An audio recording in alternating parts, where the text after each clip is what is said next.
Siapakah Joan of Arc? Joan of Arc yang hidup antara tahun 1412 sampai 1431, adalah seorang gadis petani sederhana dari Prancis yang mengubah hidupnya dari keberadaan yang tak dikenal di desa menjadi seorang pahlawan nasional, martir, dan akhirnya diakui sebagai orang suci beberapa abad kemudian. Ia mengaku menerima penglihatan dan bimbingan ilahi dari Santo Michael, Santo Margaret, dan Santo Catherine. Dengan dorongan tersebut, ia berhasil mencapai istana untuk menemui Pangeran Charles, yang kelak di kemudian hari dinobatkan sebagai Raja Charles ke-7 dari Prancis. Setelah berhasil meyakinkan Charles akan ketulusan dan misinya, Joan memimpin pasukan Prancis dalam serangkaian kemenangan melawan Inggris, yang membuka jalan bagi penobatan Charles sebagai raja. Namun, nasibnya berubah ketika ia ditangkap dalam sebuah pengepungan di Compiègne dan ia diserahkan kepada Inggris. Joan kemudian diadili atas tuduhan ditah dan dihukum mati dengan cara dibakar di tiang pancang di kota Rouen pada usianya yang ke-19 tahun. Joan of Arc hidup di Prancis pada paruh pertama abad ke-15, di mana seluruh hidupnya berlangsung dalam konteks perang 100 tahun antara Prancis dan Inggris. Konflik tersebut, yang berlangsung selama 116 tahun, dimulai pada tahun 1337 dan berakhir pada tahun 1453.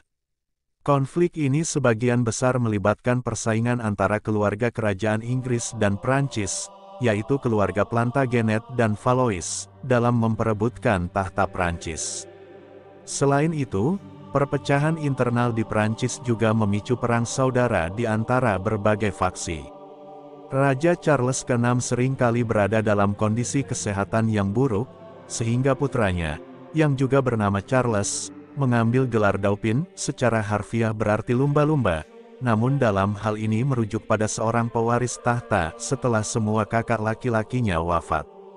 Saat Raja Charles ke-6 wafat pada tahun 1422, hampir bersamaan dengan meninggalnya Henry kelima dari Inggris, muncul dua klaim terhadap tahta Prancis. Pihak pertama adalah Charles, sang Dauphin, sementara pihak kedua adalah Henry ke-6 dari Inggris, yang pada saat itu masih berusia balita. Di mana Joan of Arc dilahirkan? Joan of Arc dilahirkan di desa Domremy, yang kini dikenal sebagai Domremy-la-Pucelle, di bagian perbatasan dengan Jerman dan Swiss. Pada masa sekarang, kelahiran rakyat biasa seperti Joan tidak tercatat secara resmi, karena pencatatan kelahiran hanya dilakukan untuk kalangan bangsawan dan keluarga kerajaan saja, yang mana praktik yang ini akan berubah sekitar 1 abad kemudian. Tapi dari beberapa keterangan diperkirakan bahwa ia lahir pada tahun 1412. Meskipun terdapat legenda yang menyebutkan ia lahir pada hari raya Epifani, tanggal 6 Januari walaupun tidak ada bukti kuat yang mendukung klaim tersebut. Kelahiran pada hari raya dianggap memiliki makna penting, dan kemungkinan cerita ini ditambahkan ke dalam legenda Joan of Arc setelah kematiannya, untuk memperkuat klaim kesuciannya yang disampaikan oleh para pendukungnya. Masa kecil Joan of Arc. Orang tua Joan, Jacques d'Arc dan Isabelle Rome, adalah petani. Namun, meskipun berprofesi sebagai petani, keluarga mereka tergolong cukup berada, dengan kepemilikan tanah serta satu-satunya rumah berbahan batu di desa mereka. Selain bertani, ayah Joan, Jacques d'Arc, juga merupakan seorang pejabat biasa di Domremy, dengan tugas utama memungut pajak dan mengawasi milisi lokal. Sementara itu, nama keluarga ibunya, Isabelle Rome, kemungkinan terinspirasi dari pengalamannya berziarah ke Roma. Pada masa itu, penggunaan nama keluarga yang berbeda di antara pasangan yang sudah menikah merupakan hal yang lazim di Prancis, dan baru menjadi praktik umum di masa-masa berikutnya. Joan dibesarkan dalam tradisi Katolik oleh ibunya, dengan pendidikan agama anak-anak yang menjadi tanggung jawab keluarga dan pendeta setempat. Pengaruh Paus dan Kuria Roma pada saat itu sangat terbatas, sehingga memungkinkan berkembangnya variasi spiritualitas lokal. Beberapa kepercayaan spiritual, yang berasal dari tradisi non-Kristen, mencakup keyakinan pada makhluk-makhluk spiritual seperti peri. Pada masa itu, gereja menjadi pusat kehidupan masyarakat, khususnya di Prancis, dengan tingkat sinisme yang rendah dan penerimaan yang lebih besar terhadap mukjizat serta pengalaman keagamaan. Terdapat pula dua nubuat terpisah di Prancis yang meramalkan bahwa seorang gadis atau perawan akan membawa pemulihan bagi monarki. Hal ini menjadi konteks penting dalam memahami pengalaman hidup Joan selama masa remajanya. Apa yang membuat Joan of Arc terkenal? Joan of Arc dikenal karena berbagai alasan yang saling berkaitan, semuanya berlangsung secara bertahap dalam periode sekitar 6 tahun. Peristiwa penting ini dimulai ketika Joan berusia sekitar 13 tahun dan berlangsung hingga kematiannya pada usia 19 tahun. Menerima penglihatan dan petunjuk dari orang-orang kudus. Pada usia 13 tahun, Joan mengaku melihat penampakan Santo Mikael sang malaikat agung di taman rumahnya. Sepanjang hidupnya, ia mengklaim menerima kunjungan dari Santo Mikael, Santo Margaret sang perawan, dan Santo Catherine dari Alexandria. Menurutnya, para santo ini memberikan pesan untuk mengusir musuh-musuh Prancis dan memastikan Charles dinobatkan sebagai raja. Pengalaman tersebut tampaknya dianggap sebagai suatu kebenaran mutlak dan nyata oleh orang-orang di sekitarnya, termasuk keluarganya. Hal ini mencerminkan pandangan masyarakat saat itu sebagaimana telah dijelaskan sebelumnya. Bertemu dan meyakinkan Dauphin Prancis bahwa dia adalah seorang utusan Tuhan. Pada bulan Mei tahun 1428, Joan pertama kali mencoba menemui Charles dan meminta pengawalan bersenjata untuk membawanya ke Chinon, tempat istana Dauphin berada. Namun, komandan garnison setempat tidak terkesan dan memandang remeh kepadanya. Bahkan ia meminta Joan untuk melupakan omong kosongnya. Tapi Joan tak berputus asa. Joan mencoba lagi pada bulan Januari tahun 1429, tapi keadaan belum memihak kepadanya, dan ia kembali menelan kekecewaan. Meski demikian, kali ini ia mendapat dukungan dari dua tentara garnison. Joan diyakini telah meramalkan pertempuran di Orleans, dan ramalannya memang terbukti akurat, yang mana pada Februari tahun 1429 pertempuran yang dahsyat pecah di Orleans. Ramalan ini begitu mengesankan Baudricot, sang komandan, sehingga ia pun memberikan Joan 6 orang pengawal untuk mendukung perjalanannya. Joan kemudian melakukan perjalanan dengan mengenakan pakaian laki-laki demi keselamatannya, karena rutenya akan melintasi wilayah musuh. Setelah hampir 2 minggu menempuh perjalanan sejauh lebih dari 300 mil, ia akhirnya tiba di istana Charles. Joan akhirnya diberi kesempatan untuk bertemu dengan Dauphin, meskipun Charles sendiri awalnya ragu untuk menemuinya. Para penasihatnya pun tidak dapat mencapai kesepakatan apakah pertemuan tersebut sebaiknya dilakukan atau tidak. Ketika Joan memasuki istana, Charles menyamar agar identitasnya sebagai raja tidak langsung diketahui. Pada masa itu, kecuali seseorang pernah bertemu langsung dengan raja, atau melihat potretnya, tidak ada cara lain untuk mengenali sang raja, kecuali dia sedang duduk di atas tahta. Namun, Joan dengan mudah mengenali Charles. Ia menyampaikan bahwa dirinya akan memimpin pasukan menuju kemenangan dan melihat Charles dinobatkan sebagai raja di Katedral Reims. Joan juga menyatakan bahwa ia telah diutus oleh Tuhan, dan bahwa pengiriman dirinya ke Orleans akan menjadi bukti kebenaran misinya. Meskipun awalnya sang raja cukup meragukan kemampuan seorang gadis berumur 13 tahun, tapi setelah mendengarkan jejak pendapat dan mitos yang beredar di masyarakat Prancis, Charles akhirnya setuju untuk mengadakan pertemuan pribadi dengan Joan. Tidak ada catatan tertulis yang tersisa mengenai isi percakapan tersebut, tetapi diyakini bahwa Joan menyampaikan kepada Charles bahwa semua yang dilakukannya adalah atas perintah Tuhan. Pada saat itu, Charles telah mencoba berbagai cara untuk mempercayai omongan Joan, karena mempercayai seorang gadis desa yang buta huruf dan mengaku berbicara dengan orang-orang suci adalah hal yang tidak biasa baginya, tapi hal ini dianggap sebagai salah satu upaya terakhir yang dapat menyelamatkan Francis dan juga tahtanya. Tapi untuk menguatkan klaim Joan akan semua cerita, agar lebih meyakinkan sang raja. Kemudian Charles mengirim Joan ke Poitiers untuk menilai integritas karakter kekristenannya dan kemudian ke Tours untuk bertemu dengan ibu mertuanya, yang memeriksa keperawanannya. Pemeriksaan terakhir ini dianggap penting untuk memenuhi nubuat yang telah disebutkan sebelumnya. Setelah Joan berhasil melewati ujian ini dengan hasil yang sangat baik, Charles memberinya baju zirah putih dari koleksi pribadinya, sejumlah pasukan, dan spanduk yang dirancang berdasarkan visinya. Joan mengklaim bahwa rancangan spanduk tersebut diberikan oleh para santo yang selama ini jadi pembimbingnya. Spanduk itu terbuat dari linen dengan pinggiran sutra putih, dihiasi dengan gambar bunga lili, pencitraan dunia, dan dua malaikat, serta nama Yesus dan Maria yang disulam di atasnya.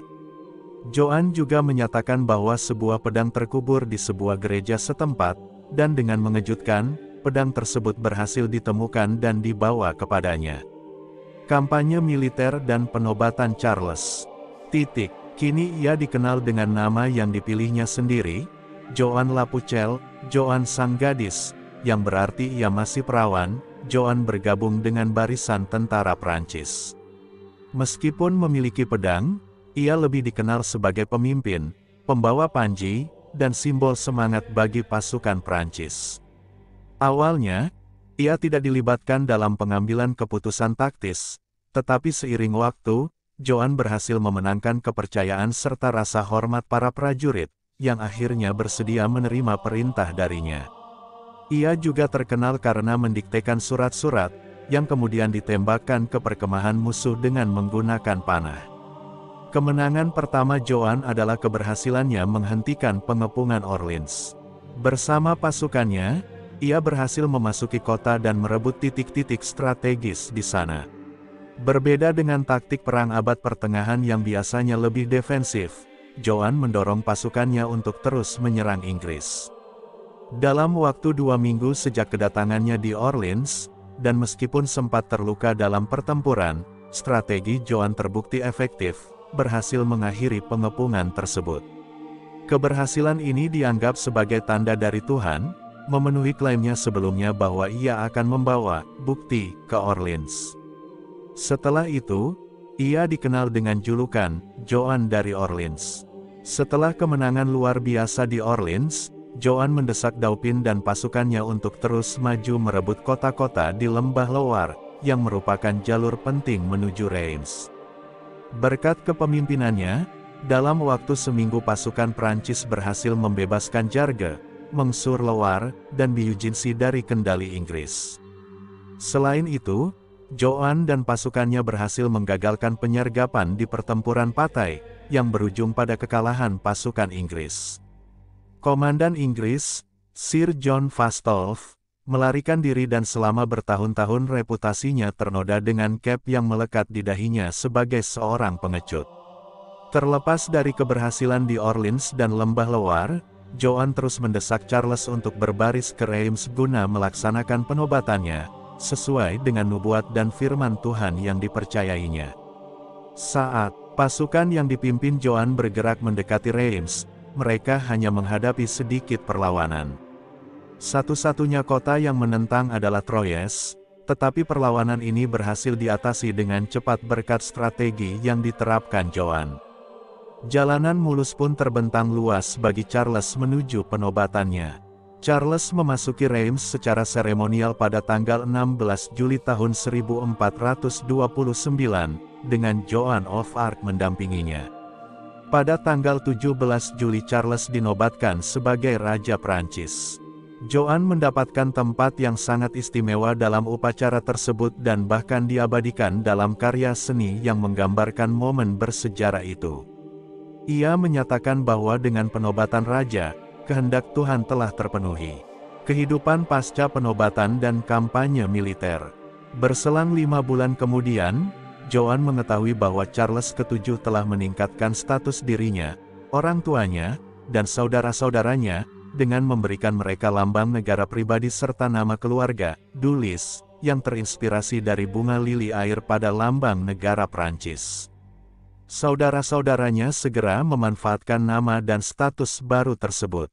Tapi Joan menyatakan dengan nada yang agak tajam bahwa ia tidak menyetujui keluarganya mendapatkan keuntungan dari pencapaian pribadinya.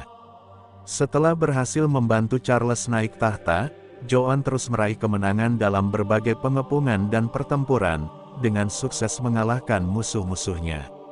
Namun, upayanya untuk merebut Paris tidak membuahkan hasil, dan ia terluka oleh panah otomatis dalam salah satu pertempuran.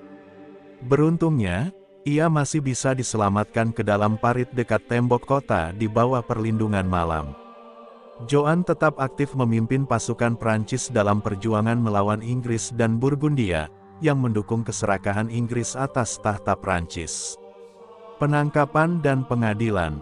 Pada tanggal 23 Mei tahun 1430, Joan bergabung dengan pasukan dari Compiègne untuk menyerang kamp musuh di Margny. Tapi kali ini, Dewi Fortuna tampaknya telah menjauh darinya. Ketika kekalahan Prancis tampak jelas di depan mata, Joan dengan segera memerintahkan pasukannya untuk mundur. Saat melindungi bagian belakang pasukan yang sedang mundur, ia dilaporkan terjatuh dari kudanya dan tidak mampu kembali menungganginya. Dalam kondisi tersebut, ia ditangkap oleh seorang pemanah Burgundia dan diserahkan kepada pasukan Burgundia. Meskipun beberapa kali mencoba melarikan diri, upayanya tidak pernah berhasil. Akhirnya, Inggris menebus Joan dengan harga 10.000 franc. Charles VII menunjukkan sikap yang tampak acuh terhadap nasib yang menimpa Joan, seorang wanita dan utusan Tuhan yang telah berjasa besar dalam mengantarnya menuju kemenangan dan penobatannya sebagai seorang Raja Prancis. Setelah ia menjadi raja, Joan tampaknya tidak lagi dianggap penting. Hal ini tercermin dari tindakan Charles tidak mengambil langkah apapun untuk membantu Joan saat ia ditangkap dan ditawan Ing. Meskipun visi dan kepemimpinan Joan memainkan peran penting dalam keberhasilannya, penangkapannya justru menjadi beban politik bagi Charles. Akibatnya, ia cenderung mengabaikannya. Meski sikap ini mungkin terasa dingin dan tidak berperasaan dalam pandangan masa kini, tindakan tersebut merupakan strategi pragmatis yang umum bagi seorang raja di abad ke-15. Pengadilan Joan of Arc didorong sepenuhnya oleh motif politik. Ia dituduh melakukan ajaran sesat, sebuah pelanggaran terhadap ajaran Kristen Ortodoks yang dapat berujung pada hukuman mati. Sejak awal, kondisi pengadilannya sangat merugikan Joan. Uskup Caucon, hakim utama pengadilan, dikenal sebagai pendukung Inggris yang berambisi menjadi uskup agung. Proses pengadilan ini sebagian besar dibiayai oleh Inggris, dengan sebagian besar saksi berasal dari Universitas Paris yang condong mendukung Inggris. Inggris percaya bahwa vonis ajaran sesat terhadap Joan akan meruntuhkan legitimasi Charles atas tahta Prancis, karena kemenangannya dianggap diperoleh melalui peran seorang bid'ah. Walaupun Uskup Caucon pada awalnya mengajukan 70 dakwaan terhadap Joan of Arc, jumlah tersebut akhirnya dipangkas menjadi 12 saja. Tuduhan-tuduhan tersebut terutama berfokus pada klaim Joan mengenai penglihatan terhadap orang-orang kudus, serta kebiasaannya berpakaian seperti pria. Larangan itu tertuang dalam kitab Ulangan 22/5. Tapi Santo Thomas Aquinas berpendapat bahwa ada pengecualian tertentu, seperti dalam situasi yang melibatkan keselamatan pribadi, seperti halnya Joan mengenakan pakaian pria. Namun, pengadilan secara tegas menolak pengecualian ini, meskipun secara doktrin Katolik hal tersebut seharusnya dapat diterima. Penglihatan Joan tentang orang-orang kudus malah menjadi bumerang yang melukainya. Ia diadili oleh gereja Katolik yang terorganisasi, yang prosesnya jauh dari asas keadilan serta bias. Ini sepenuhnya diakibatkan oleh kepentingan politik. Hal ini sangat berbeda dari kebebasan spiritual yang sempat dinikmatinya semasa kecil sewaktu ia masih di Domremy. Dalam pengadilan tersebut, ia berada di bawah kendali pihak-pihak yang memusuhi rajanya, yang mana tentu saja visi-visinya tidak sejalan dengan kepentingan mereka. Joan juga dituduh lebih mengutamakan perintah Tuhan daripada aturan gereja yang sudah mapan. Di persidangan yang terdokumentasi dengan baik dan menjadi bahan kajian mendalam pada masa-masa setelahnya, Joan menunjukkan keberanian dan kecerdasannya dalam menghadapi interrogatornya. Meski tidak diberi hak untuk mendapatkan perwakilan hukum, ia mampu menjawab pertanyaan dengan cermat dan menghindari jebakan dari para ulama serta akademisi. Ketika ditanya apakah ia yakin berada dalam kasih karunia Tuhan, pertanyaan tersebut sebenarnya bersifat menjebak. Jawaban, ya, dianggap sebagai bitah, sementara jawaban, tidak, akan melunturkan kesaksian tentang dirinya sebagai utusan Tuhan. Tapi Joan, dengan kebijaksanaan yang luar biasa menjawab, bahwa jika ia berada dalam kasih karunia Tuhan, ia akan tetap di sana, dan jika tidak, maka ia berharap ia akan ditempatkan di sana. Jawaban ini tentu saja mengejutkan pengadilan dan mengingatkan mereka pada jawaban Yesus kepada orang Farisi ketika mereka berusaha menjebaknya. Walaupun Joan menunjukkan keberanian dan kebenarannya, pengadilan tetap menyatakannya bersalah. Demi menyelamatkan nyawanya, ia menandatangani surat pernyataan penolakan yang berarti mencabut pengakuan sebelumnya. Joan diminta untuk mengenakan pakaian wanita dan menyangkal bahwa ia pernah melihat atau didampingi oleh orang-orang kudus. Namun, ia masih berisiko dihukum atas tuduhan bitah jika sikapnya berubah. Beberapa hari kemudian, Joan kembali mengenakan pakaian pria dan mengaku bahwa ia telah bertemu dengan orang-orang kudus. Akibatnya, ia dijatuhi hukuman mati. Bagaimana Joan of Arc meninggal? Pada tanggal 30 Mei tahun 1431, Joan of Arc digiring ke pusat Rouen, Old Market Square. Tonggak kayu yang telah diplester telah disiapkan untuknya. Lapisan plester tersebut dirancang agar tiang tidak terbakar sepenuhnya, sehingga korban tidak dapat melarikan diri. Meskipun telah dikucilkan karena dianggap sesat, Joan menerima komuni pada hari itu. Ia juga meminta sebuah salib, yang kemudian dibuatkan dari ranting kayu oleh seorang prajurit. Joan terus memandang salib prosesi yang dibawa dari gereja setempat dan dipegang tinggi-tinggi oleh seorang pendeta. Joan akhirnya dieksekusi dengan cara dibakar hingga meninggal, dan abunya disebarkan di Sungai Seine untuk mencegah relik-relik dibuat dari jenazahnya. Warisan Joan of Arc. Setelah kematian Joan, Inggris mencoba untuk menggoyang tahta Charles, namun Charles VII tetap kokoh di singgasananya. Hingga tahun 1450, hanya 3 tahun sebelum Perang 100 tahun berakhir, Charles memerintahkan penyelidikan untuk menilai keabsahan pengadilan dan hukuman yang dijatuhkan kepada Joan. Beberapa petisi tambahan, termasuk dari ibunda Joan, turut diajukan.